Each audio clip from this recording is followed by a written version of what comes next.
El vestido negro aún colgaba en mi armario. Cada vez que abría esa puerta, ahí estaba, como un recordatorio silencioso de aquel día que cambió todo para siempre. El día del funeral de mi querido Ramón. 3 años han pasado desde entonces, y ese vestido sigue ahí, intacto, esperando. Pero hoy, mientras lo miro, siento que tal vez sea la última vez que permita que esas memorias me torturen de esta manera. Mi nombre es Ofelia, tengo 67 años, y durante los últimos 3 años he vivido en un infierno que jamás imaginé posible. Un infierno creado por las personas que más amaba en este mundo. Mi propia familia se volvió contra mí por una mentira tan cruel, tan calculada, que aún me cuesta creer que haya salido de los labios de mi propia nuera.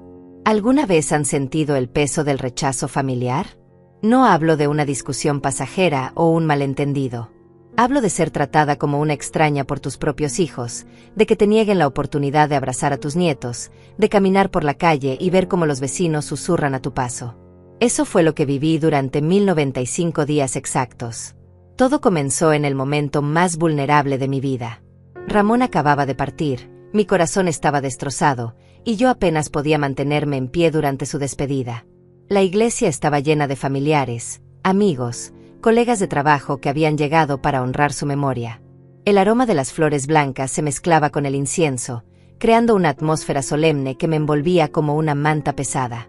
Recuerdo cada detalle de ese día con una claridad que me duele. Sofía, mi nuera, estaba sentada en la primera fila junto a mi hijo Hugo.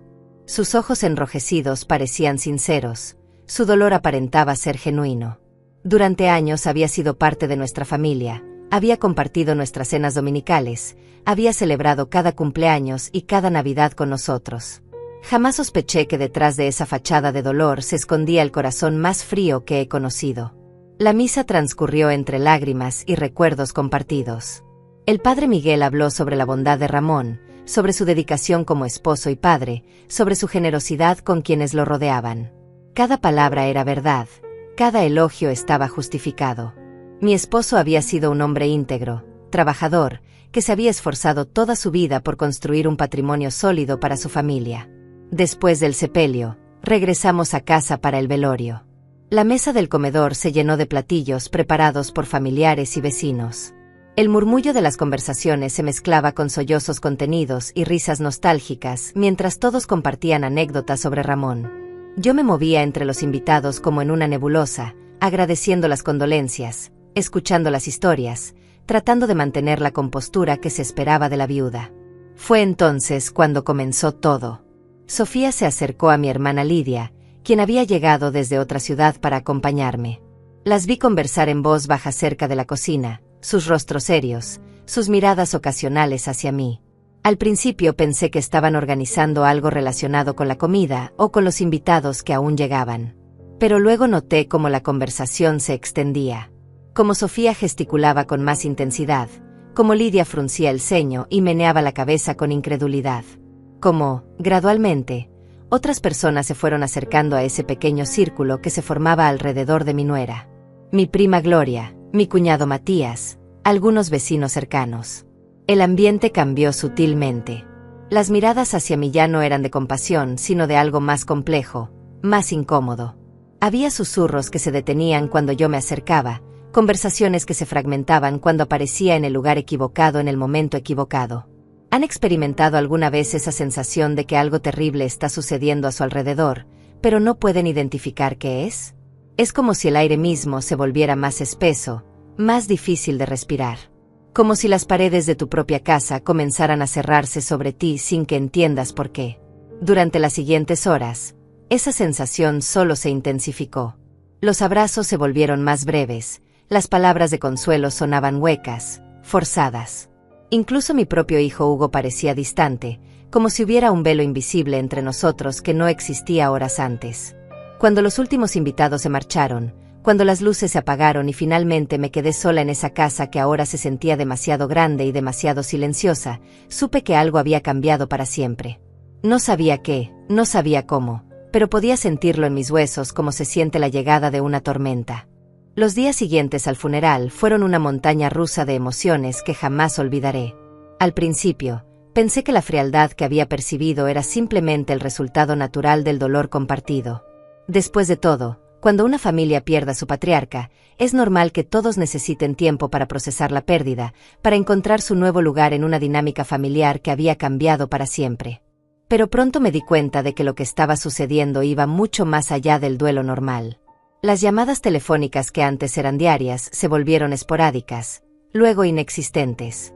Hugo, mi hijo mayor, quien siempre había sido mi apoyo incondicional, ahora respondía a mis mensajes con monosílabos fríos. Sí, no, después hablamos. Nada más. La primera pista real de lo que estaba ocurriendo llegó una semana después del funeral. Mi vecina, la señora Carmen, tocó a mi puerta con esa expresión incómoda que tienen las personas cuando saben algo que preferirían no saber. Llevaba en sus manos un plato de empanadas caseras, pero su rostro no mostraba la calidez habitual. Ofelia, querida, me dijo mientras entraba a la sala, necesito preguntarte algo, y espero que no te molestes conmigo por hacerlo. Sus manos temblaban ligeramente mientras dejaba el plato sobre la mesa de centro. Es que han llegado a mis oídos ciertos comentarios, y yo siempre he creído que es mejor aclarar las cosas de frente. Mi corazón comenzó a latir más fuerte. ¿De qué comentarios hablas, Carmen? Ella suspiró profundamente antes de continuar.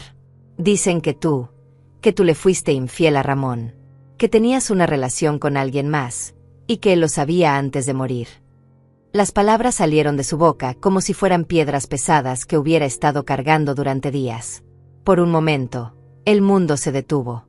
Literalmente no pude procesar lo que acababa de escuchar. ¿Infiel? ¿Yo? ¿A Ramón? Después de 42 años de matrimonio, después de haber construido juntos una vida basada en el amor, el respeto y la confianza mutua, ¿alguien se atrevía a sugerir que yo había traicionado esa unión sagrada? Eso es absolutamente falso, logré decir, aunque mi voz sonaba extraña, como si viniera de muy lejos. Carmen, tú conoces a mi familia desde hace décadas. Sabes el tipo de mujer que soy, sabes cómo era mi relación con Ramón. ¿Cómo puedes siquiera considerar que eso sea verdad? Carmen movió la cabeza con tristeza. Yo no lo creo, Ofelia. Por eso vine a hablarte directamente. Pero el rumor se está extendiendo, y viene de dentro de tu propia familia. Sofía les está contando a todos que ella tenía pruebas, que había visto cosas, que Ramón había descubierto todo poco antes de morir y que eso había empeorado su condición cardíaca. La sangre se me heló en las venas. Sofía, mi nuera, la mujer a quien había acogido como a una hija, a quien había ayudado cuando ella y Hugo atravesaron dificultades económicas, a quien había consolado durante sus pérdidas de embarazo, a quien había defendido cuando otros cuestionaban sus decisiones. Ella era la fuente de esta mentira devastadora. ¿Qué tipo de pruebas dice tener?, pregunté, aunque ya sabía que cualquier prueba sería tan falsa como la acusación misma. Dice que te vio salir de un hotel del centro con un hombre que no era Ramón. Dice que tiene fotografías. Dice que encontró mensajes en tu teléfono cuando cuidaba a Ramón durante sus últimos días en el hospital. Carmen parecía incómoda repitiendo estas acusaciones, pero entendía que yo necesitaba saber exactamente qué se estaba diciendo sobre mí. Cada palabra era como una bofetada. No solo por la falsedad absoluta de las acusaciones, sino por la manera calculada en que habían sido construidas. Sofía había creado una historia completa, con detalles específicos que sonaban creíbles para quienes no me conocían íntimamente. Había aprovechado mi vulnerabilidad, mi dolor, el caos emocional que sigue a la muerte de un ser querido, para plantar estas semillas venenosas en mi familia. Carmen, le dije, tratando de mantener la calma, necesito que sepas que nada de eso es verdad. Jamás le fui infiel a Ramón, ni siquiera en pensamientos. Nuestro matrimonio no era perfecto, como ningún matrimonio lo es, pero estaba basado en la honestidad y el amor genuino. No sé por qué Sofía está haciendo esto, pero te juro por la memoria de mi esposo que cada palabra que sale de su boca es una mentira. Carmen me tomó de las manos. Yo te creo, Ofelia, pero me temo que no todos van a ser tan fáciles de convencer. La gente habla, y cuando una historia viene de la familia directa, tiende a creerse más fácilmente. Tenía razón. Durante los días siguientes, pude sentir como mi mundo social se desmoronaba pieza por pieza. Las invitaciones a reuniones familiares dejaron de llegar. Los encuentros casuales en el supermercado se volvieron tensos e incómodos. Las personas que habían sido mis amigas durante décadas ahora me miraban con una mezcla de curiosidad morbosa y juicio silencioso. Pero lo más doloroso de todo era el comportamiento de mi propia familia. Hugo, mi hijo, el hombre que había criado con tanto amor y dedicación, ahora me trataba con una frialdad que me partía el corazón. Cuando finalmente logré sentarme con él para hablar del tema, su reacción fue devastadora. «Mamá», me dijo, sin siquiera mirarme a los ojos, «Sofía me contó todo. Me mostró las fotografías. Me explicó cómo papá había descubierto tu aventura y cómo eso había afectado su salud. ¿Cómo pudiste hacerle eso? ¿Cómo pudiste traicionar a un hombre que te amó incondicionalmente durante toda su vida?» «Hugo, hijo mío», le supliqué, «mírame a los ojos y dime si realmente crees que soy capaz de algo así. Tú me conoces mejor que nadie. Sabes los valores con los que te crié, sabes el tipo de matrimonio que tu padre y yo tuvimos. ¿De verdad crees que después de 42 años yo habría destruido todo por una aventura?» Pero él ya había tomado su decisión. Sofía había sembrado la duda en su corazón, y esa duda había crecido hasta convertirse en una certeza que lo cegaba a cualquier otra posibilidad. «Las pruebas están ahí, mamá. No puedo ignorar la evidencia». «¿Qué pruebas, Hugo? ¿Has visto esas supuestas fotografías? ¿Has leído esos supuestos mensajes? ¿O simplemente estás confiando en la palabra de alguien que tiene motivos para mentir?» Pero él no quiso escuchar más. Se levantó de la mesa donde habíamos compartido tantas conversas familiares a lo largo de los años, me miró con una expresión que jamás había visto en su rostro, y me dijo, «Creo que es mejor que no nos veamos por un tiempo, mamá. Necesito procesar todo esto, y francamente, no sé si algún día podré perdonarte por lo que le hiciste a papá». Esas fueron las últimas palabras que mi hijo me dirigió durante casi 3 años. El aislamiento que siguió fue más cruel que cualquier tortura física que pudiera haber imaginado. Durante las siguientes semanas, uno por uno, cada miembro de mi familia fue cayendo bajo la influencia de las mentiras de Sofía. Era como ver caer fichas de dominó en cámara lenta, sabiendo exactamente lo que iba a suceder pero siendo completamente incapaz de detenerlo. Mi hermana Lidia, quien había sido mi confidente durante toda la vida, quien conocía cada secreto de mi matrimonio, cada alegría y cada dificultad que Ramón y yo habíamos compartido, me llamó una tarde con la voz temblorosa de incredulidad y decepción. «Ofelia», me dijo, y pude escuchar el dolor en cada sílaba, «necesito que me digas la verdad. Sofía me mostró unas fotografías donde sales de un hotel con un hombre. El hombre era Javier, ¿verdad? El contador de la empresa donde trabajaba Ramón. Las fotografías son claras, hermana. No hay manera de negarlo». Mi mundo se tambaleó. Javier era efectivamente el contador de la empresa donde Ramón había trabajado durante los últimos años de su vida. También era un viejo amigo de la familia, casado, con hijos, y completamente ajeno a cualquier tipo de romance conmigo. Pero entendí inmediatamente lo que había sucedido. «Lidia, escúchame con mucha atención», le dije, tratando de mantener la calma aunque por dentro sentía como si me estuviera ahogando. «Sí, me reuní con Javier en el hotel del centro. Fue 3 meses antes de que Ramón muriera. Pero no fue por lo que estás pensando. Ramón me había pedido que me encontrara con él para discutir los papeles de su jubilación y algunos documentos de seguros que necesitaba firmar. Estaba muy enfermo y no podía salir de casa, así que yo fui en su representación». «¿Pero por qué en un hotel? ¿Por qué no en su oficina?» «Porque Javier ya no trabajaba oficialmente en la empresa. Se había jubilado el mes anterior, pero seguía manejando algunos casos pendientes como consultor externo. El hotel era un punto medio entre nuestras casas, y tenían una cafetería tranquila donde podíamos revisar los documentos sin interrupciones. Ramón sabía exactamente dónde iba y por qué. Incluso me preguntó cuando regresé cómo había ido la reunión. Pero pude escuchar la duda en el silencio que siguió. Sofía había plantado la semilla de la sospecha con una habilidad diabólica, tomando una situación completamente inocente y torciéndola hasta convertirla en evidencia de una traición que jamás había existido. «Hermana», continuó Lidia con voz quebrada, «también dice que encontró mensajes en tu teléfono. Mensajes románticos que le enviabas a Javier. Dice que Ramón los descubrió y que por eso su condición empeoró tanto en sus últimos días». Esto era el colmo del absurdo. ¿Mensajes románticos? Yo. Lidia, tú sabes que apenas sé usar ese teléfono para llamadas básicas. Hugo tuvo que enseñarme 3 veces cómo enviar un mensaje, y aún así nunca he enviado nada más complicado que «llegué bien a casa» o «no olvides comprar leche». Pregúntale a Sofía que te muestre esos supuestos mensajes. Pídele que te enseñe las fotografías originales, no copias. Pero sobre todo, pregúntale por qué, si tenía toda esta evidencia, no me confrontó directamente cuando Ramón aún estaba vivo. Pero la duda ya había echado raíces. Pude sentir como mi hermana, la persona que mejor me conocía en el mundo después de mi esposo fallecido, comenzaba a alejarse de mí. No me colgó inmediatamente, pero la conversación se volvió fría, formal, llena de pausas incómodas que jamás habían existido entre nosotras. La siguiente en caer fue mi prima Gloria, quien había sido como una hermana adicional para mí durante toda nuestra infancia y juventud. Su llamada llegó 2 días después, y esta vez el tono era completamente diferente. No había duda ni dolor en su voz, solo acusación directa. «No puedo creer que haya sido capaz de algo así», me dijo sin siquiera saludar. Pobre Ramón. Murió pensando que la mujer con la que había compartido su vida lo había traicionado de la manera más cruel posible. ¿Cómo pudiste ser tan egoísta, Ofelia? ¿Cómo pudiste anteponer tus caprichos al bienestar de tu esposo enfermo?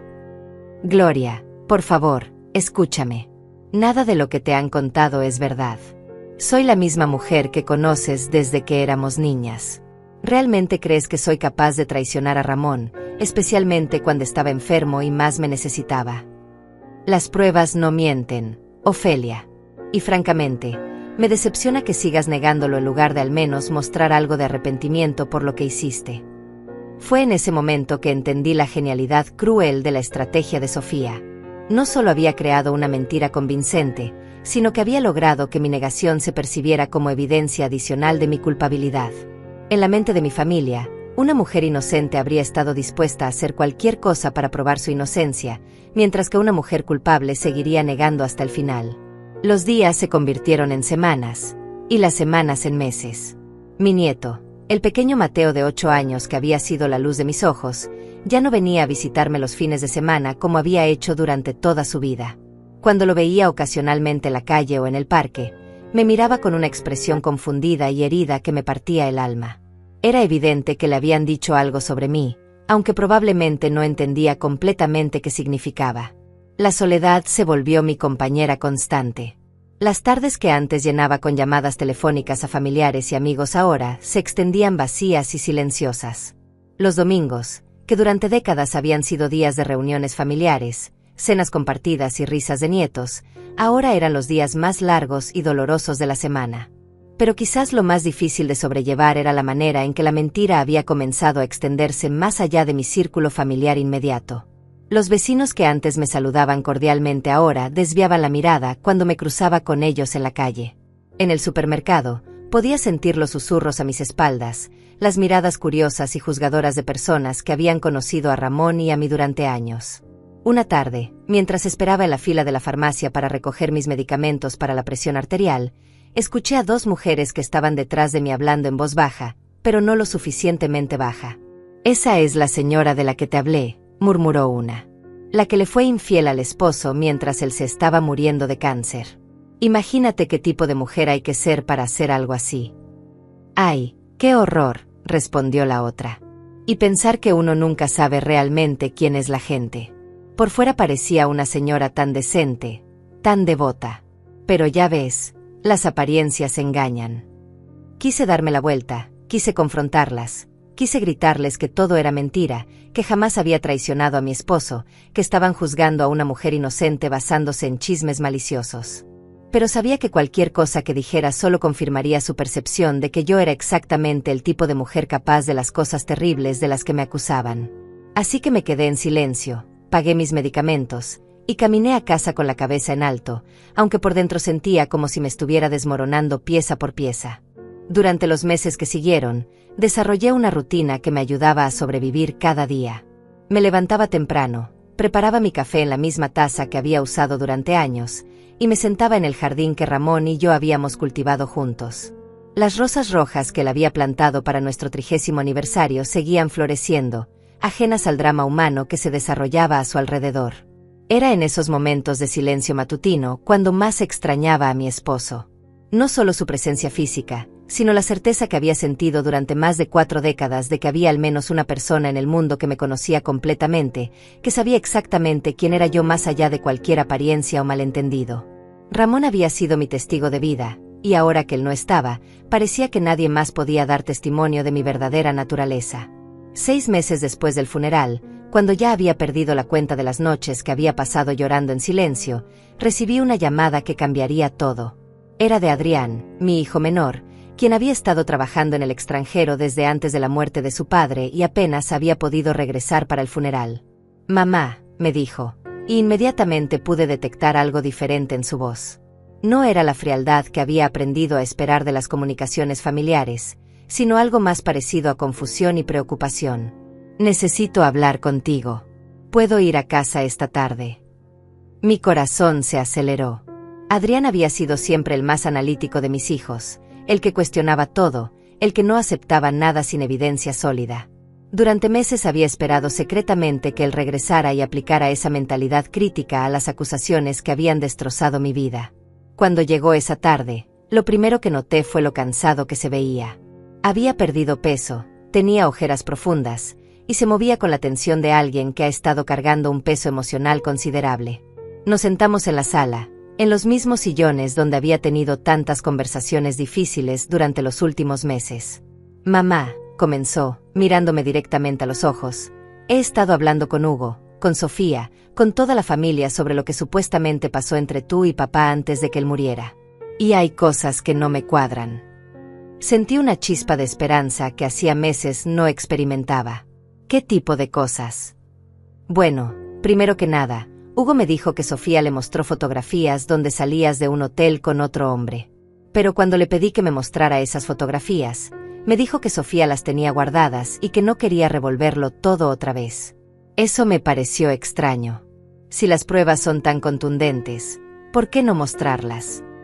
Adrián se inclinó hacia adelante, con esa expresión que recordaba de cuando era niño y estaba tratando de resolver un problema complejo. Entonces decidí hablar directamente con Sofía. Le pedí que me mostrara las evidencias, que me explicara exactamente qué había visto y cuándo. Su reacción fue defensiva. Demasiado defensiva para alguien que supuestamente solo está tratando de proteger la memoria de papá. ¿Qué te dijo exactamente? Me dijo que las fotografías las había tomado desde lejos, que no eran muy claras, pero que era obviamente tú. Cuando le pregunté por qué no te había confrontado directamente en ese momento, me dijo que no quería alterar a papá en su estado de salud. Cuando le pregunté por los supuestos mensajes que encontró en tu teléfono, me dijo que los había borrado porque eran demasiado dolorosos de conservar. Adrián hizo una pausa, pasándose la mano por el cabello en un gesto que había heredado de su padre. Mamá, yo trabajo en investigación. Analizo datos, busco patrones, verifico fuentes. Y todo esto huele a manipulación desde el principio. Las lágrimas comenzaron a rodar por mis mejillas, pero esta vez no eran lágrimas de desesperación sino de alivio. Finalmente, alguien estaba aplicando lógica y pensamiento crítico a esta situación en lugar de simplemente aceptar acusaciones sin fundamento. Pero hay más, continuó Adrián. Decidí hacer mi propia investigación. Llamé a Javier, el contador con quien supuestamente tuviste una aventura. Al principio se mostró reacio a hablar del tema, pero cuando le expliqué que era tu hijo y que necesitaba entender qué había pasado realmente, accedió a reunirse conmigo. Mi corazón latía tan fuerte que podía escucharlo en mis oídos. ¿Y qué te dijo? Me confirmó exactamente lo que tú me habías contado antes por teléfono. Se reunió contigo en el hotel porque ya no tenía oficina fija después de jubilarse, y necesitaban revisar los documentos de pensión de papá. Me mostró los papeles originales, con la fecha de la reunión, y me explicó que papá le había pedido específicamente que se reuniera contigo porque él no podía salir de casa ese día debido a una cita médica. Adrián se levantó y comenzó a caminar por la sala, como siempre hacía cuando estaba procesando información compleja. Pero lo más interesante vino después. Javier me dijo que aproximadamente un mes después de esa reunión, Sofía lo había llamado haciendo preguntas extrañas sobre su relación contigo. Le preguntó si habían tenido otros encuentros, si habían intercambiado mensajes personales, si había notado algo especial en tu comportamiento hacia él. Sofía lo llamó. Exactamente. Y según Javier, Cuando le explicó que la reunión había sido puramente profesional y por solicitud directa de papá, Sofía insistió en que debía haber algo más. Le sugirió que quizás no había entendido correctamente tus intenciones, que quizás habías estado flirteando con él de maneras sutiles que él no había captado. La imagen se estaba volviendo más clara, y era aún más siniestra de lo que había imaginado. Sofía no solo había inventado una mentira, sino que había tratado activamente de manipular a las personas involucradas para que confirmaran su versión falsa de los eventos. Hay más, continuó Adrián. Hablé con el doctor Morales, el cardiólogo de papá. Quería entender si realmente había habido un deterioro súbito en su condición que pudiera atribuirse a estrés emocional, como Sofía había sugerido. El doctor me explicó que la condición de papá había seguido un curso completamente predecible dado su diagnóstico. No hubo cambios abruptos, no hubo deterioro súbito relacionado con estrés. Su muerte, aunque trágica, ocurrió exactamente cuando los médicos habían pronosticado basándose en factores puramente médicos. Me quedé en silencio, tratando de procesar toda esta información. Por un lado, sentía una validación inmensa al saber que alguien finalmente había tomado el tiempo de investigar la verdad. Por otro lado, me enfrentaba a la realidad devastadora de que mi propia nuera había orquestado deliberadamente la destrucción de mi reputación y mis relaciones familiares. ¿Por qué?, logré preguntar finalmente. ¿Por qué Sofía haría algo así? ¿Qué gana con destruir mi vida? Adrián se detuvo frente a mí y me tomó las manos. Esa es la pregunta que he estado tratando de responder durante semanas. Y creo que tiene que ver con la herencia, mamá. Con la casa, con los ahorros de papá, con todo lo que legalmente te pertenece como su viuda. Pero yo nunca he negado nada a Hugo o a ustedes. Esta casa siempre será de la familia, y los ahorros. Lo sé, mamá. Pero Sofía no lo sabía. O más bien, no estaba dispuesta a esperar a ver qué decidías hacer. Si lograba convencer a toda la familia de que eras una mujer inmoral que había traicionado a papá, si lograba que te sintieras tan culpable y aislada que preferirías desaparecer de nuestras vidas, entonces el camino quedaba libre para que Hugo, influenciado por ella, reclamara todo como el hijo leal que había defendido la memoria de su padre. La magnitud de la manipulación me dejó sin aliento. No solo había perdido a mi familia por una mentira, sino que esa mentira había sido cuidadosamente calculada para despojarme no solo de mi dignidad, sino potencialmente de todo lo que Ramón y yo habíamos construido juntos durante nuestro matrimonio. Adrián, le dije después de un largo silencio, sintiendo como la rabia comenzaba a reemplazar al dolor que había cargado durante tanto tiempo, ¿qué vamos a hacer con esta información? No puedo simplemente llamar a Hugo y decirle, tu esposa mintió sobre todo. Ya he intentado explicarle la verdad y no me creyó. Mi hijo menor se sentó nuevamente, pero esta vez había una determinación en sus ojos que no había visto antes. No vamos a hacer nada precipitado, mamá. Sofía es inteligente, y obviamente ha pensado en cómo defenderse si alguien cuestionara su versión. Pero también es arrogante, y las personas arrogantes cometen errores. Durante las siguientes semanas, Adrián se convirtió en mi aliado secreto y mi investigador personal. Trabajábamos juntos para reconstruir la cronología exacta de los eventos, recopilando evidencia real en lugar de los chismes y suposiciones que habían alimentado las acusaciones contra mí. Descubrimos que Sofía había comenzado a plantar semillas de duda sobre mi fidelidad mucho antes de la muerte de Ramón. Habló con vecinos, sugiriendo que había notado cambios en mi comportamiento. Comentó con familiares lejanos que estaba preocupada por el matrimonio de sus suegros. Había sembrado un terreno fértil de sospecha que solo necesitaba el catalizador correcto para florecer en una acusación completa. El punto de inflexión llegó cuando Adrián logró contactar a una prima lejana, Esperanza, quien vivía en otra ciudad pero había visitado durante los últimos meses de vida de Ramón. Esperanza le contó algo que cambió toda nuestra perspectiva sobre los motivos de Sofía. Tu nuera me preguntó directamente sobre el testamento de tu padre, le dijo Esperanza a Adrián durante una llamada telefónica que él puso en altavoz para que yo pudiera escuchar. Me preguntó si sabía cuánto dinero había dejado, si había propiedades además de la casa principal, si tu madre había sido nombrada como única beneficiaria. Cuando le dije que no sabía nada sobre esos asuntos privados, insistió en que era importante que la familia estuviera informada para proteger los intereses de todos. ¿Cuándo fue esa conversación?, preguntó Adrián. Aproximadamente 2 semanas antes del funeral. Lo recuerdo porque me pareció extraño que estuviera pensando en herencias cuando tu padre aún estaba vivo, aunque muy enfermo. Esa información fue devastadora. Significaba que Sofía había estado planeando su estrategia desde antes de que Ramón muriera, preparándose para una batalla por recursos que ni siquiera sabía si necesitaría pelear. Había decidido que era mejor eliminar cualquier obstáculo potencial, y yo, como viuda con derechos legales claros, representaba el obstáculo más grande. Pero necesitábamos más que testimonios y cronologías. Necesitábamos evidencia concreta de la mentira de Sofía. Fue entonces cuando Adrián tuvo una idea brillante. «Mamá», me dijo una tarde mientras tomábamos té en la cocina, «¿recuerdas exactamente qué ropa llevabas el día que te reuniste con Javier en el hotel?» La pregunta me sorprendió. Sí, llevaba mi chaqueta gris, la que tiene botones plateados, y una blusa blanca. ¿Por qué? Porque si Sofía realmente tiene fotografías de ese día, y si esas fotografías realmente muestran lo que ella dice que muestran, entonces debería poder describir exactamente qué llevabas puesto. Es un detalle que alguien que realmente te estaba siguiendo y fotografiando habría notado. Adrián decidió tender una trampa. Llamó a Sofía y le dijo que estaba tratando de entender mejor toda la situación, que quería ser justo con todos los involucrados, pero que necesitaba ver las evidencias por sí mismo antes de tomar partido en el conflicto familiar. «Sofía», le dijo durante la llamada, «sé que es difícil para ti revivir todo esto, pero necesito entender qué viste exactamente. ¿Puedes describir cómo estaba vestida mamá el día que la fotografiaste saliendo del hotel?» Hubo una pausa larga, y luego Sofía respondió, «Llevaba un vestido verde, creo. O quizás era un conjunto verde. Era algo llamativo, como si hubiera querido verse especialmente atractiva para su cita». Adrián me miró y sonrió.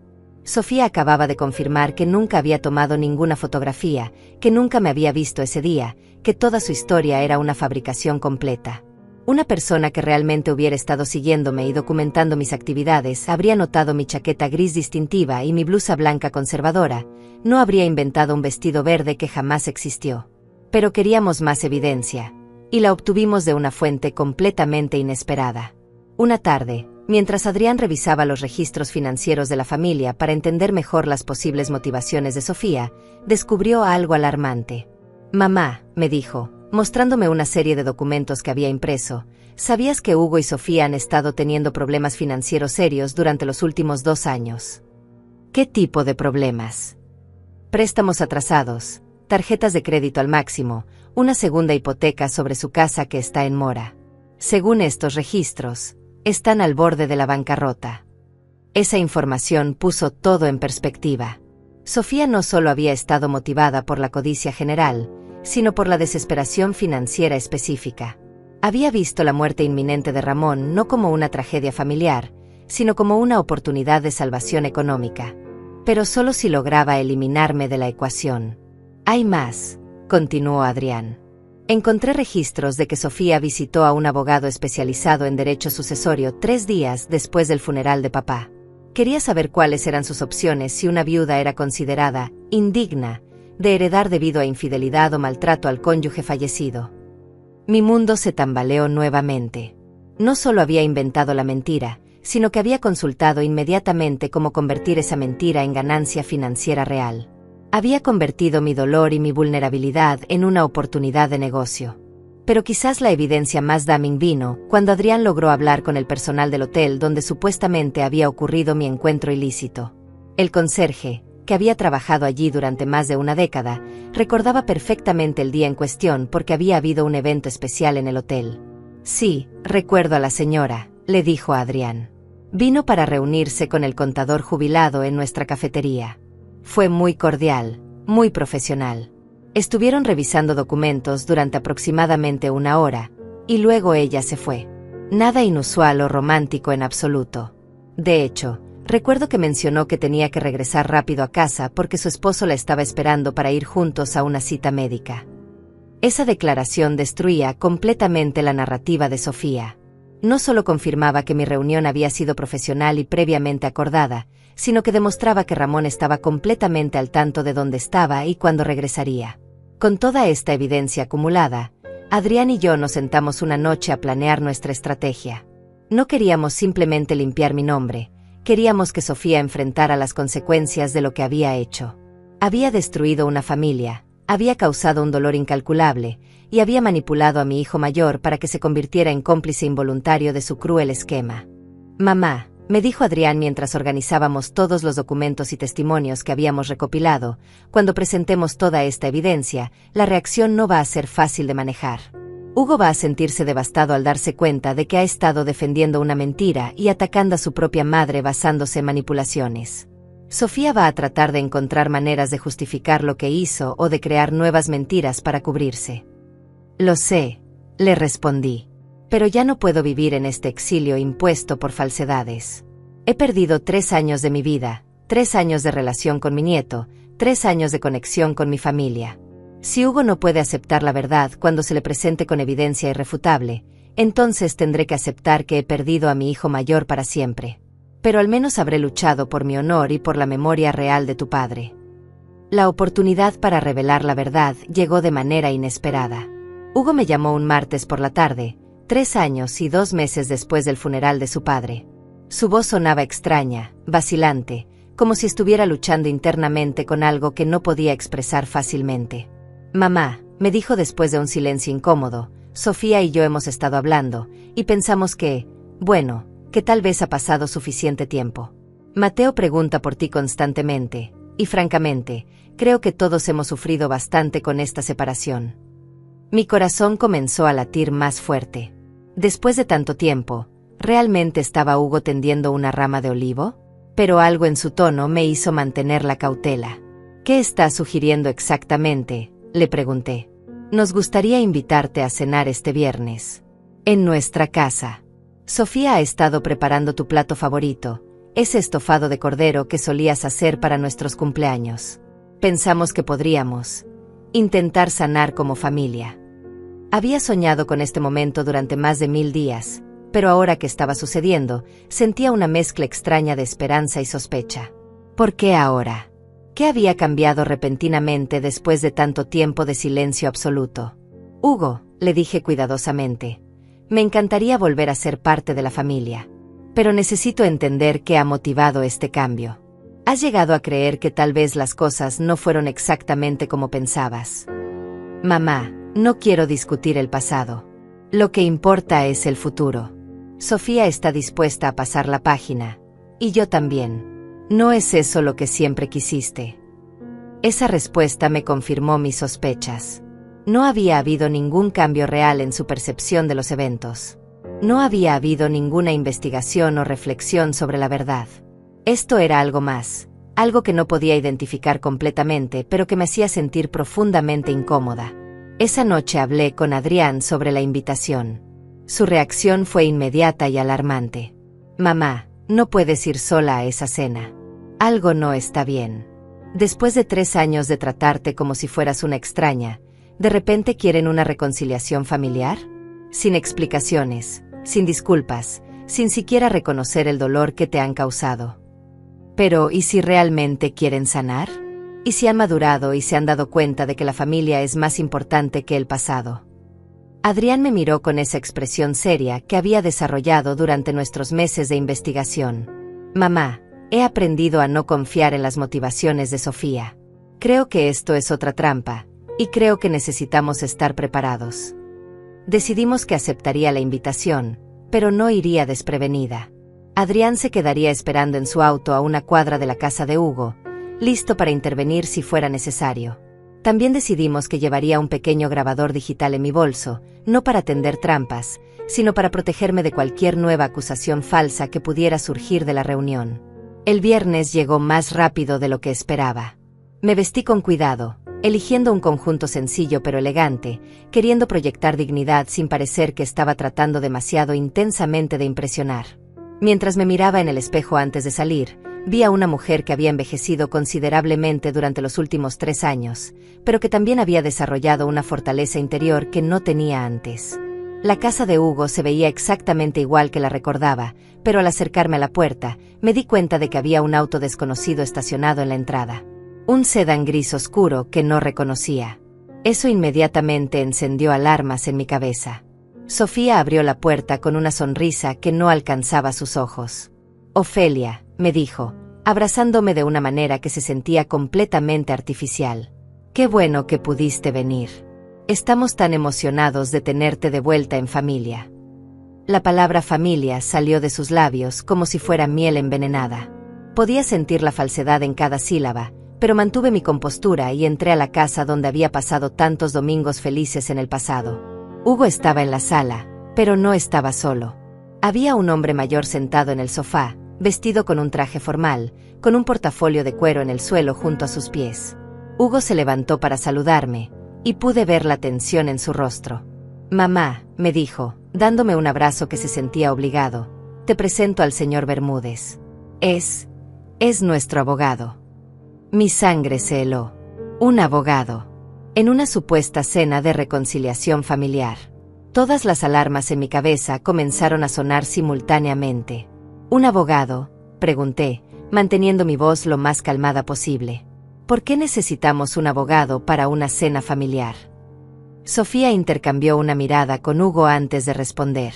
Bueno, Ofelia, hemos estado pensando que si realmente vamos a sanar como familia, necesitamos poner algunas cosas en orden. Cosas legales. Cosas sobre la herencia de Ramón que han estado complicadas durante estos años. Ahí estaba. La verdadera razón detrás de la invitación. No era una reconciliación, era una emboscada legal. El señor Bermúdez se levantó y me extendió la mano. Señora Ofelia, es un placer conocerla. Su familia me ha contado sobre la situación que han estado enfrentando, y creo que podemos llegar a un acuerdo que beneficie a todos. ¿Qué tipo de acuerdo?, pregunté, aunque ya comenzaba a sospechar hacia dónde se dirigía esto. Hugo se aclaró la garganta nerviosamente. Mamá, sabemos que los últimos años han sido difíciles para todos. Y sabemos que probablemente has sentido culpa por todo lo que pasó con papá antes de que muriera. Pensamos que tal vez estarías dispuesta a redistribuir algunos de los bienes que papá te dejó, como una forma de mostrar que realmente quieres reparar el daño que se hizo a la familia. No podía creer lo que estaba escuchando. No solo querían que admitiera culpabilidad por una traición que jamás había cometido, sino que querían que pagara financieramente por esa admisión falsa. Hugo, le dije, sintiendo como la rabia comenzaba a hervir dentro de mí, antes de hablar de redistribuir nada, necesito entender exactamente qué crees que hice mal. Necesito que me digas, con tus propias palabras, de qué me estás acusando. Sofía intervino rápidamente. Ofelia, no necesitamos revivir detalles dolorosos. Lo importante es que... No, la interrumpí con una firmeza que me sorprendió a mí misma. Si van a usar mi supuesta culpabilidad como justificación para cambios legales, entonces necesito escuchar exactamente de qué me acusan. Hugo, dime qué crees que le hice a tu padre. Hugo se veía incómodo, pero finalmente habló. Mamá, sabemos que tuviste una aventura con Javier. Sabemos que papá lo descubrió, y sabemos que eso empeoró su condición. Sofía nos mostró las pruebas. ¿Qué pruebas?, lo interrumpí. Porque estoy muy interesada en ver esas pruebas que han destruido mi reputación durante 3 años. Sofía se puso notablemente nerviosa. No creo que sea productivo revivir. Muéstrame las fotografías, insistí. Muéstrame los mensajes que supuestamente encontraste. Muéstrame una sola pieza de evidencia real de esta aventura que supuestamente tuve. El silencio que siguió fue ensordecedor. Hugo miró a Sofía esperando que produjera las evidencias que había estado citando durante años, pero ella solo balbuceó excusas sobre no haberlas traído, sobre no querer causar más dolor, sobre la necesidad de mirar hacia adelante en lugar de hacia atrás. Fue en ese momento cuando decidí que había llegado la hora de la verdad. Saqué mi teléfono y envié un mensaje de texto rápido a Adrián. Ahora. Están a punto de ver exactamente qué tipo de evidencia real existe sobre mi supuesta infidelidad, les dije, manteniendo mi voz calmada pero firme. Y van a conocer toda la verdad sobre quién ha estado mintiendo en esta familia durante los últimos 3 años. La puerta se abrió y Adrián entró, cargando una carpeta gruesa llena de documentos. Detrás de él venía una mujer que no reconocían, la abogada que habíamos contratado para representar mis intereses. Hugo, dijo Adrián, mirando a su hermano con una mezcla de tristeza y determinación, es hora de que sepas exactamente lo que has estado defendiendo todos estos años. El rostro de Hugo se transformó de confusión a shock absoluto cuando vio entrar a Adrián con la abogada. Sofía, por su parte, palideció instantáneamente, como si hubiera visto un fantasma. El señor Bermúdez, el abogado que habían traído, parecía tan sorprendido como todos los demás por este giro inesperado de los eventos. «¿Qué está pasando aquí?», preguntó Hugo, mirando alternativamente a Adrián y a mí. «¿Por qué trajiste una abogada a una cena familiar?». «Porque esto nunca fue una cena familiar», respondió Adrián con una calma que contrastaba dramáticamente con la tensión en la habitación. «Esto fue una emboscada legal diseñada para extorsionar a nuestra madre basándose en mentiras que han estado circulando durante 3 años. La abogada que habíamos contratado, la doctora Martínez, una mujer de mediana edad con una presencia imponente, se presentó profesionalmente. Buenas noches. Soy la representante legal de la señora Ofelia. Entiendo que hay algunas acusaciones serias que han sido hechas contra mi clienta, y que esta noche se pretendía usar esas acusaciones para presionarla a ceder sus derechos legítimos de herencia». Sofía finalmente encontró su voz, aunque sonaba temblorosa. «No sé qué les han dicho, pero esto es un malentendido. Solo queríamos tener una conversación familiar sobre…». «Sofía», la interrumpí, y por primera vez en 3 años, usé un tono de autoridad absoluta con ella. «Vas a sentarte, vas a callarte, y vas a escuchar mientras presentamos cada una de las mentiras que has estado esparciendo sobre mí durante los últimos 3 años».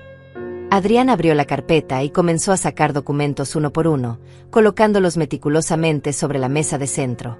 «Hugo», le dijo a su hermano, «durante los últimos 6 meses he estado investigando las acusaciones que se hicieron contra mamá. No porque dudara de ti, sino porque algo no me cuadraba en toda esta historia». Hugo se sentó pesadamente en una silla, como si las piernas ya no pudieran sostenerlo. «¿Qué tipo de investigación?». «Empecemos con las famosas fotografías», dijo Adrián, sacando el primer documento. «Sofía, tú le dijiste a Hugo que tenías fotografías de mamá saliendo de un hotel con Javier. También le dijiste a varias personas de la familia que habías documentado esta supuesta aventura. Pero cuando le pregunté a Hugo que me mostrara esas fotografías, me dijiste que las tenías guardadas. Cuando te pregunté directamente a ti, me dijiste que no querías revolver el pasado». Sofía abrió la boca para protestar, pero Adrián continuó sin darle oportunidad. Así que decidí hablar directamente con Javier. ¿Sabes qué me dijo? Hugo negó con la cabeza, claramente abrumado por toda la información. Me confirmó que sí se reunió con mamá en el hotel del centro. Una reunión de negocios, programada con anticipación, para revisar documentos de pensión de papá que necesitaban ser firmados. Papá no podía ir personalmente debido a una cita médica, así que envió a mamá como su representante. Javier me mostró los documentos originales, con fechas y firmas, que prueban exactamente la naturaleza profesional de esa reunión. Adrián puso una copia de esos documentos frente a Hugo. Pero lo más interesante es lo que Javier me contó después. Sofía lo llamó aproximadamente un mes después de esa reunión, haciéndole preguntas extrañas sobre su relación con mamá. Cuando le explicó que todo había sido estrictamente profesional, ella insistió en que debía haber algo más, que quizás él no había entendido las intenciones románticas de mamá. El color se drenó completamente del rostro de Sofía. Hugo la miró con una expresión que nunca le había visto antes, una mezcla de incredulidad y creciente horror. «Eso no es. Yo nunca». Comenzó a balbucear Sofía. «¿Nunca qué?», preguntó la doctora Martínez con voz cortante. «¿Nunca llamaste a Javier tratando de manipularlo para que confirmara una aventura que no existía? ¿Nunca trataste de crear evidencia para una mentira que ya habías comenzado a esparcir?». Adrián continuó implacablemente. «Pero hay más, Hugo. Mucho más. Resulta que cuando le pedí a Sofía que describiera la ropa que llevaba mamá el día de la supuesta cita romántica, me dijo que llevaba un vestido verde llamativo. ¿Sabes qué llevaba realmente mamá ese día?». Hugo negó con la cabeza, claramente incapaz de procesar toda la información que se le estaba presentando. Una chaqueta gris con botones plateados y una blusa blanca. Ropa completamente conservadora y profesional. Si Sofía realmente hubiera tomado fotografías ese día, si realmente hubiera estado siguiendo a mamá como afirmaba, habría sabido exactamente qué ropa llevaba. Su descripción falsa prueba que nunca estuvo allí, que nunca tomó ninguna fotografía, que toda su historia era una fabricación completa. Saqué mi teléfono y reproduje la grabación de la conversación donde Sofía describía mi supuesto vestido verde. Su propia voz llenó la habitación, condenándola con sus propias palabras mentirosas. Hugo se levantó bruscamente y caminó hacia la ventana, dándole la espalda a todos. Podía ver cómo sus hombros temblaban, y me di cuenta de que finalmente estaba comenzando a entender la magnitud de la manipulación de la que había sido víctima. También hablé con el doctor Morales, continuó Adrián, su voz volviéndose más intensa. ¿Recuerdas que Sofía dijo que el descubrimiento de la supuesta aventura había empeorado la condición de papá, que había contribuido a su muerte? Bueno, el doctor me explicó que la condición de papá siguió un curso completamente predecible. No hubo deterioro súbito relacionado con estrés emocional. Su muerte ocurrió exactamente cuando los médicos habían pronosticado basándose en factores puramente médicos. La doctora Martínez tomó el relevo. También tenemos testimonios del personal del hotel donde supuestamente ocurrió esta aventura. El conserje recordaba perfectamente a la señora Ofelia ese día. Describió una reunión completamente profesional en la cafetería del hotel, donde revisaron documentos durante aproximadamente 1 hora. También recordó que la señora Ofelia mencionó que tenía que regresar rápido a casa porque su esposo la estaba esperando para ir juntos a una cita médica.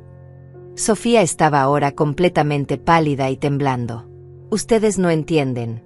Yo solo estaba tratando de proteger a la familia. Había cosas que ustedes no sabían. ¿Proteger a la familia de qué?, le pregunté, mi voz cargada de años de dolor reprimido. ¿De una mujer que había dedicado 42 años de su vida a amar y cuidar a su esposo? ¿De una madre que jamás había hecho nada más que apoyar a sus hijos incondicionalmente? Adrián sacó otro conjunto de documentos. Pero Hugo, la parte más reveladora de toda esta investigación fue descubrir los verdaderos motivos detrás de las mentiras de Sofía. ¿Sabías que tú y tu esposa han estado al borde de la bancarrota durante los últimos 2 años? Hugo se dio la vuelta lentamente, su rostro mostrando shock genuino. ¿De qué estás hablando? Préstamos atrasados, tarjetas de crédito al máximo, una segunda hipoteca sobre su casa que está en mora. Según estos registros financieros, ustedes debían más dinero del que podrían pagar en 1 década. Adrián puso los estados financieros sobre la mesa. Pero lo más damning de todo es esto.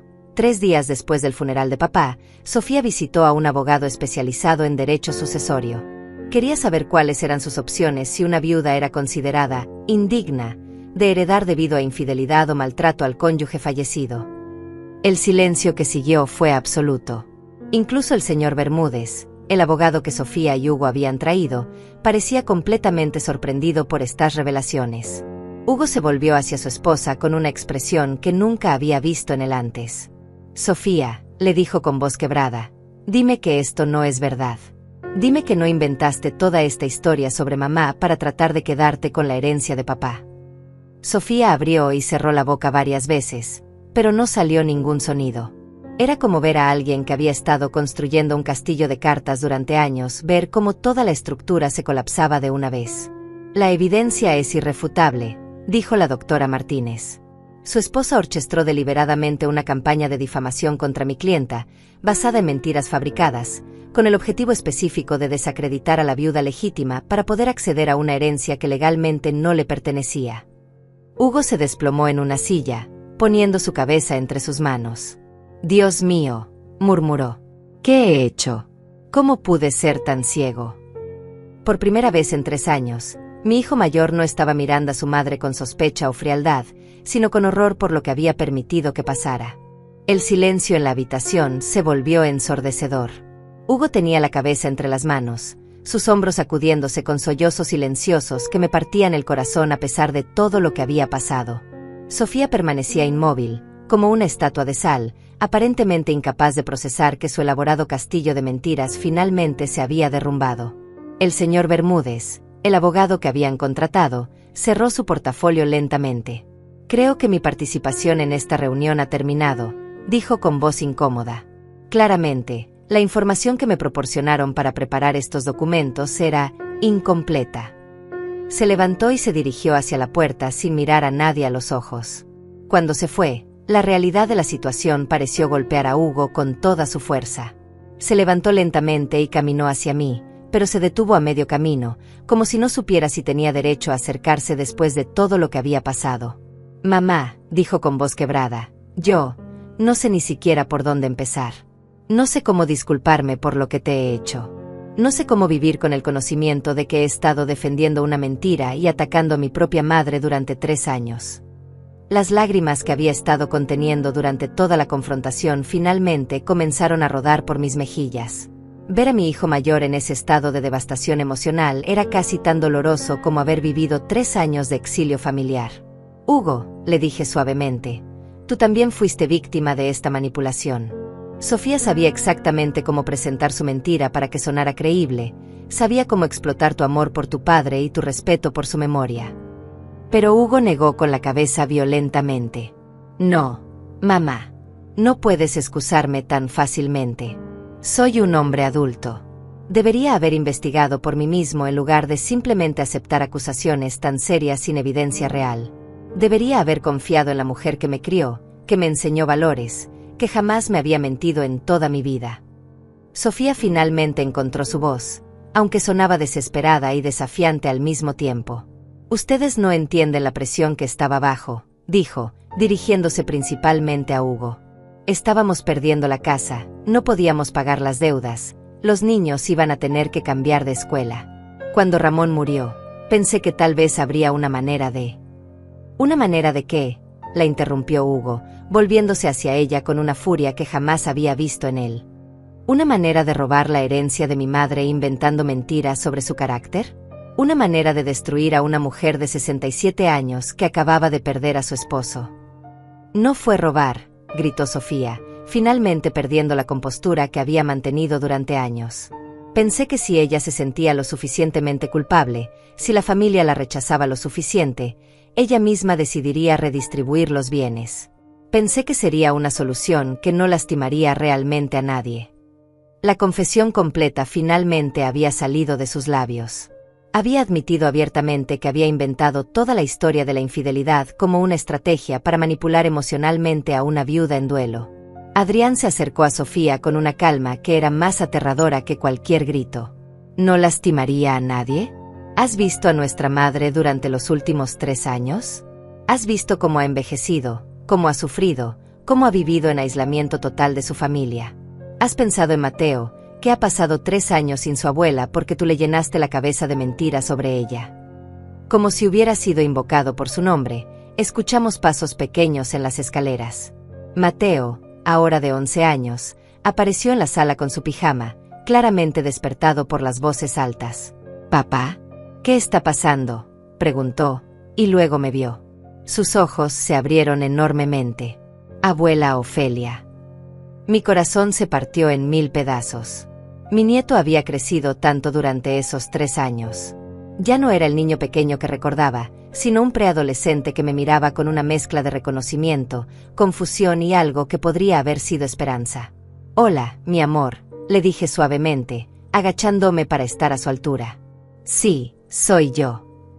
Mateo miró a sus padres, luego de vuelta a mí, claramente tratando de entender por qué había tanta tensión en la habitación. «¿Por qué no has venido a visitarme? Mamá dijo que habías hecho cosas malas y que no podías verme más». Hugo se acercó a su hijo y se arrodilló junto a él. «Mateo», le dijo con voz temblorosa, «papá cometió un error muy grande. La abuela Ofelia nunca hizo nada malo.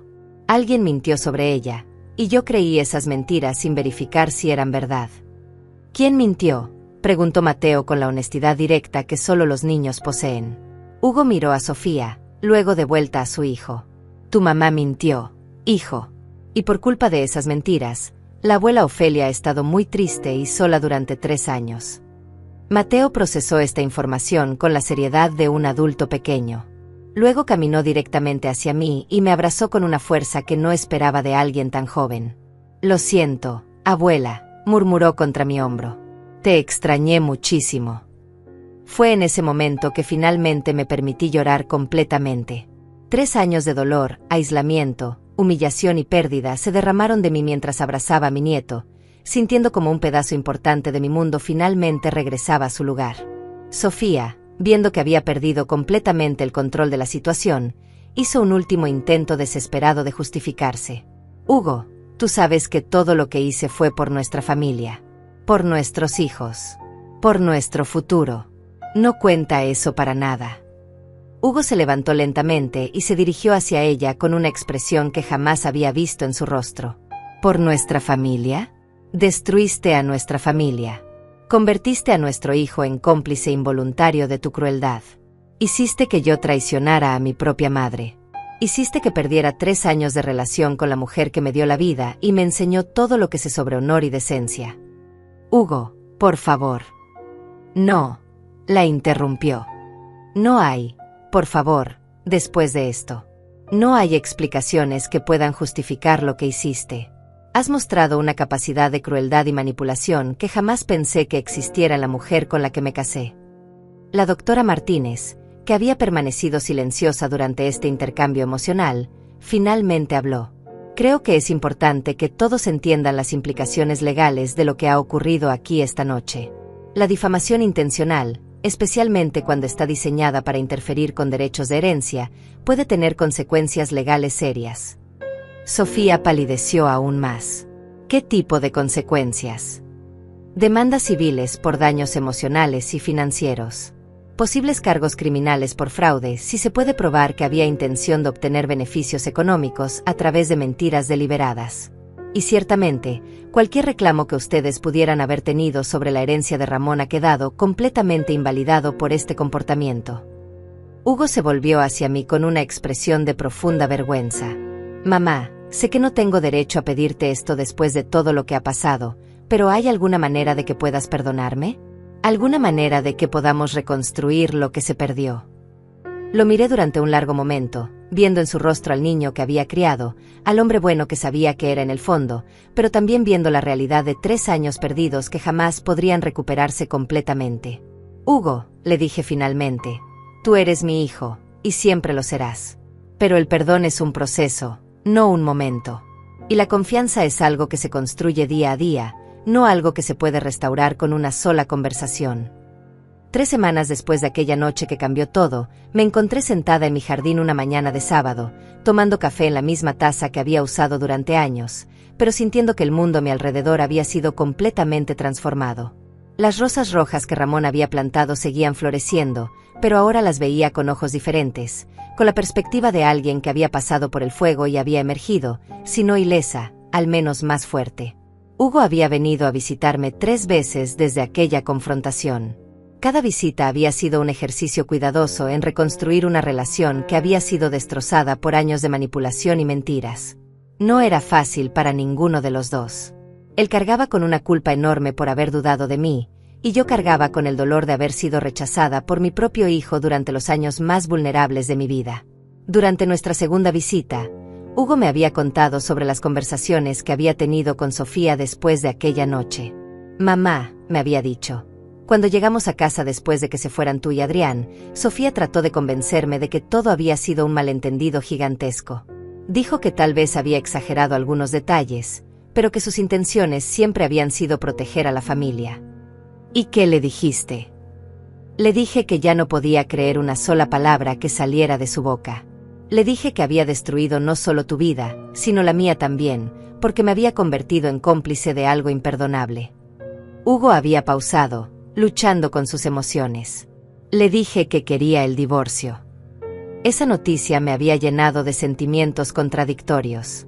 Por un lado, sentía una satisfacción sombría al saber que Sofía finalmente enfrentaría consecuencias reales por sus acciones. Por otro lado, me dolía saber que mis nietos iban a crecer en un hogar dividido, que Hugo iba a pasar por el dolor de un divorcio, que la familia que Ramón y yo habíamos construido con tanto amor había sido fragmentada de maneras que tal vez nunca se podrían reparar completamente. Mateo había comenzado a visitarme los fines de semana, como solía hacer antes de que comenzara toda esta pesadilla. Pero él también había cambiado durante esos 3 años. Ya no era el niño pequeño e inocente que recordaba, sino un preadolescente que había sido forzado a enfrentar realidades sobre mentiras, manipulación y traición familiar que ningún niño debería tener que entender. Abuela, me había preguntado durante su segunda visita, mientras comíamos galletas que habíamos horneado juntos, ¿por qué mamá dijo todas esas cosas malas sobre ti? Era una pregunta que había estado esperando, pero que aún me resultaba difícil responder de una manera apropiada para su edad.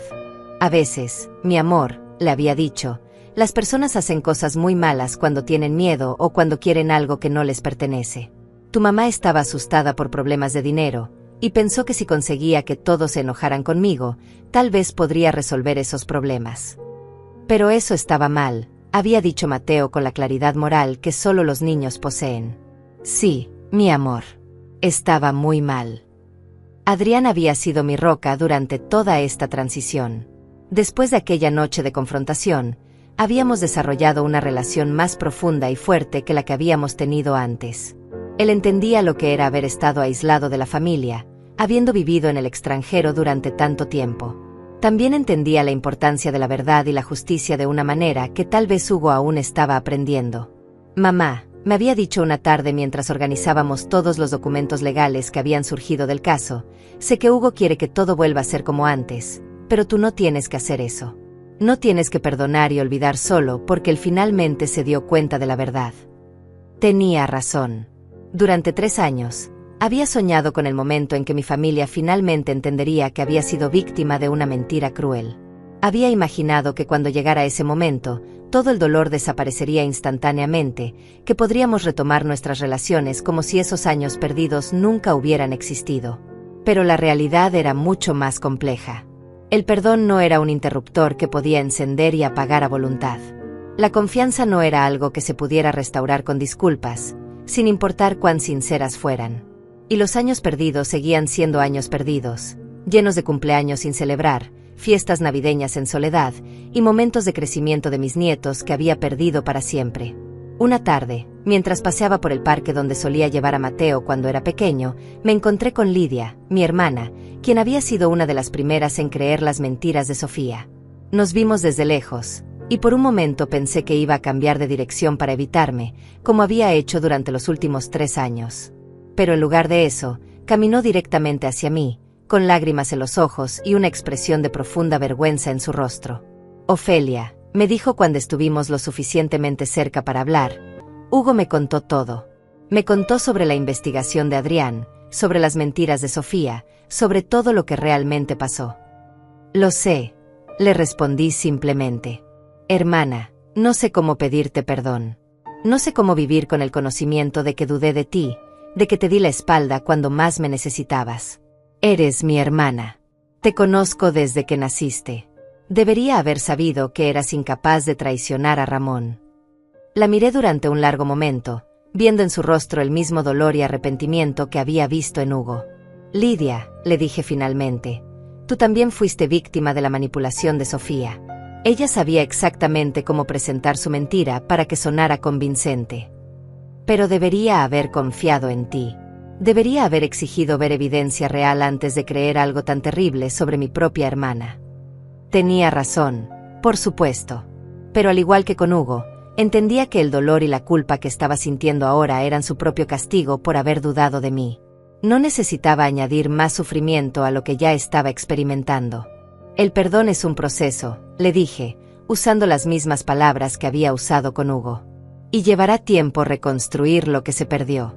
Pero eres mi hermana, y eso nunca va a cambiar. Pero mientras hablaba con Lidia, me di cuenta de algo importante. Estaba bien que el perdón fuera un proceso. Estaba bien que no quisiera que todo volviera inmediatamente a como era antes. Había aprendido algo sobre mí misma durante esos 3 años de soledad forzada. Era más fuerte de lo que había pensado, más independiente de lo que había creído posible, y más capaz de crear una vida significativa por mi cuenta de lo que jamás había imaginado. Durante mi aislamiento, había desarrollado nuevas rutinas, nuevas amistades con personas que me habían conocido solo como Ofelia, no como la esposa de Ramón o la madre de Hugo. Había redescubierto pasatiempos que había abandonado durante años de dedicación total a la familia. Había aprendido a valorar mi propia compañía de maneras que nunca había explorado antes. Una tarde, mientras organizaba fotografías familiares que no había podido mirar durante años sin dolor, encontré una imagen de Ramón y yo en nuestro 20º aniversario de bodas. Estábamos sonriendo, abrazados, claramente felices y enamorados. Pero por primera vez en años, pude mirar esa fotografía sin sentir solo tristeza por lo que había perdido. En lugar de eso, sentí gratitud por lo que habíamos tenido. 42 años de matrimonio feliz. Una vida construida juntos sobre amor real, confianza mutua y respeto genuino. Esos años no habían sido invalidados por las mentiras de Sofía, ni por el dolor de los últimos 3 años. Habían sido reales, habían sido hermosos, y nadie podía quitármelos. Me di cuenta de que había llegado el momento de escribir una carta. No para Sofía, quien no merecía más de mi tiempo o energía, sino para mi familia, para aquellos que querían reconstruir nuestras relaciones pero que necesitaban entender cuáles serían mis términos para esa reconstrucción. Esa noche, me senté en el escritorio que Ramón había usado para manejar nuestras finanzas familiares, y comencé a escribir. Querida familia, durante 3 años, viví en el exilio impuesto por mentiras que destruyeron temporalmente nuestra unión familiar. Ahora que la verdad ha salido a la luz, quiero que sepan que estoy dispuesta a reconstruir nuestras relaciones, pero será bajo nuevos términos.